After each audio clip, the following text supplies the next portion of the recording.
জানি যে সে দান দক্ষিণা করে।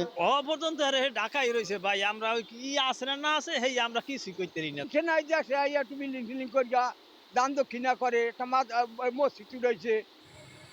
ঢাকায় ও গ্রামে একাধিক বাড়ি, গরুর খামার ও সম্পদের তথ্য মিলেছে তারই ব্যক্তিগত সামাজিক যোগাযোগ মাধ্যমে। ঢাকা তোমার 7 তলা বাড়ি আছে, একটা 11 তলা বাড়ি আছে একটা। আমার পাওয়ার কিছু নেই আলহামদুলিল্লাহ। আমি 71 শতক জায়গার ভিতরে আমার মসজিদ দিয়েছি, ঈদগাহ দিয়েছি, পাবলিক গোরস্থান আমার নিজের গোরস্থান বানিয়ে দিয়েছি।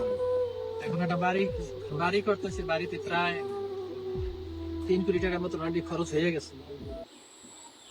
যদিও ব্যবসা বাণিজ্যের মাধ্যমে বিত্ত বৈভব বানিয়েছেন বলে দাবি তার। আপনি গাড়ি চালক হয়ে এত সম্পদের মালিক গাড়ি চালাচ্ছিলাম 15 বছর আগে, এখন তো আমি ব্যবসায়ী। প্রশ্ন ফাঁস করে কত টাকা কামিয়েছেন? প্রশ্ন ফাঁসে 2 টাকা কামাইছি, সব খরচ করি।